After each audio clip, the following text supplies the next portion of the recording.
Hello, friends and fans. Welcome back to our podcast that reflects on the headlines, trends, and defining moments of history. Today, we're stepping back to a year of transition and tension. The year the world finally reached its breaking point. This is old news, year 1939. As we look at the final months before World War II, the Arab revolt in Palestine finally ground to a halt after 3 years of bloodshed. By 39, the British had successfully suppressed the rebellion through heavy military force, but the political cost was enormous. To prevent the Arab world from siding with Hitler and Mussolini as war loomed, the British government issued the White Paper of 1939 in May.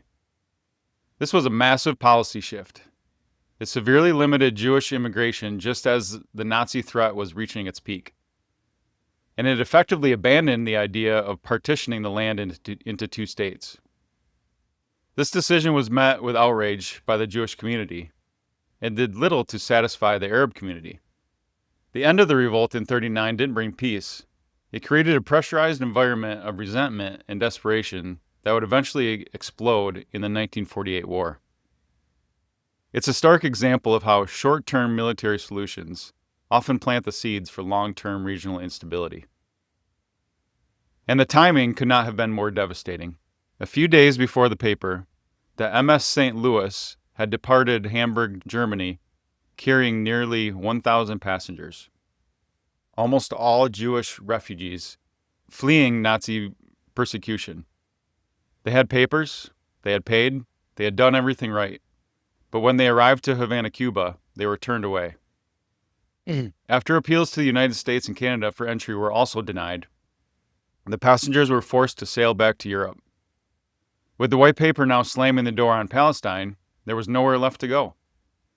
Upon return, its passengers distributed among Britain, France, Belgium, and the Netherlands. Many of those who ended up in occupied Europe later perished in the Holocaust. The foundation of the Axis powers began with the Rome-Berlin Axis in 1936, but it was in May of 39 that Hitler and Mussolini signed the Pact of Steel. This was a formal military and political alliance that bound the two dictators together, ensuring that if one went to war, the other would follow. Then there was a diplomatic shocker that no one predicted: the Molotov-Ribbentrop Pact.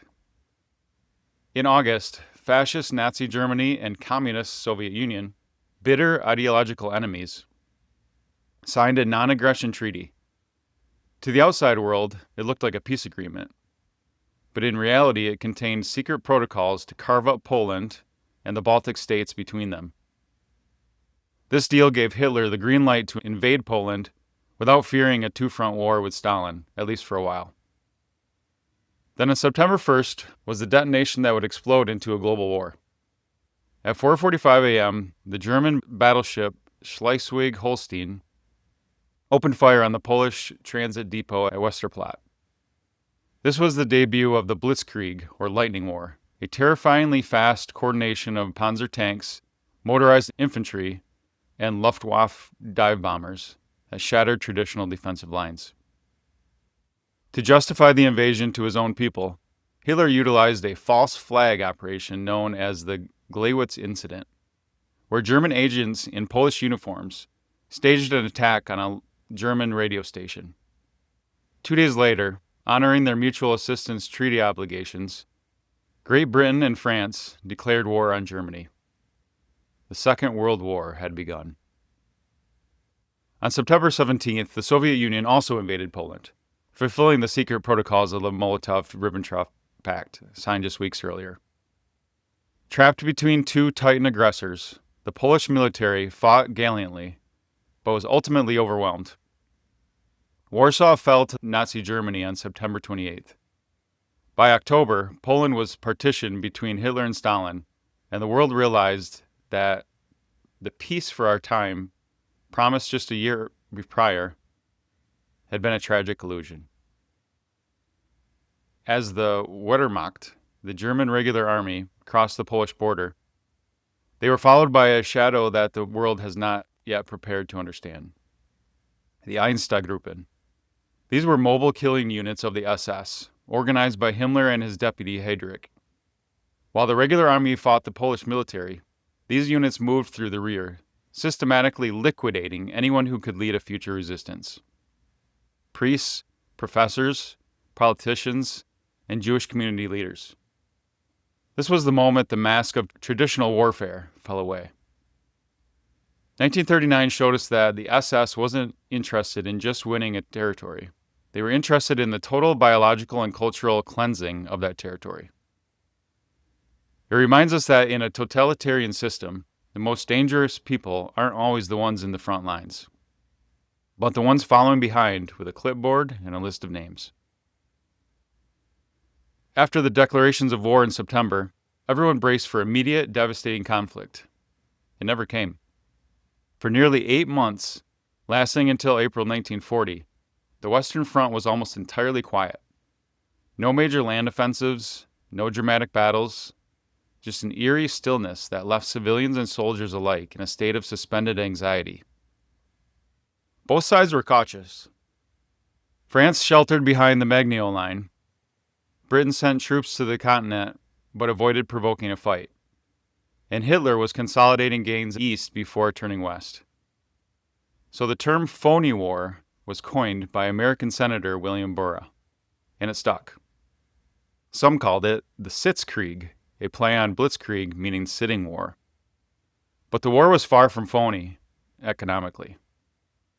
Britain immediately imposed a naval blockade of Germany, cutting off vital imports of food and raw materials. The same strategy that had slowly strangled Germany in World War I. Germany retaliated with unrestricted U-boat warfare, targeting Allied and neutral shipping in the Atlantic. Meanwhile, both sides raced to secure Scandinavia's iron ore supplies, which were critical to Germany's war industry. In Britain, rationing began. Gas masks were distributed, blackout curtains went up, and children were evacuated from cities. Yet daily life otherwise continued almost normally, giving the period its peculiar, unsettling name. While the world braced for conflict, science was on the verge of a breakthrough that would change history. A group of scientists, including Albert Einstein and Leo Szilard, sent a letter to President Roosevelt warning him that German scientists had discovered nuclear fission and could potentially develop an extremely powerful bomb. This letter eventually led to the creation of the Manhattan Project in 1942, though the first controlled chain reaction wouldn't be achieved until years later. The story of radar also began in the 1930s, as nations raced to harness the power of radio waves for defense. In Britain, a team led by Sir Robert Watson Watt developed the first practical radar systems, culminating in the chain-home network of early warning signs along the English coast by 1939. These stations could detect incoming enemy aircraft long before they reached British shores, giving the Royal Air Force a crucial edge. At its core, radar works by sending out pulses of radio waves and detecting their echoes from distant objects, making the invisible visible, even through darkness or fog. The technology was rapidly adopted and improved with parallel efforts in the United States, Germany, and Japan. By the early years of World War II, radar had moved from laboratory curiosity to battlefield necessity, setting the stage for its decisive role in the years to come. This was a technological leap that provided a critical advantage, especially for Britain, and still underpins our modern defensive systems. When war broke out in September, over 90% of Americans hoped the U.S. would stay out.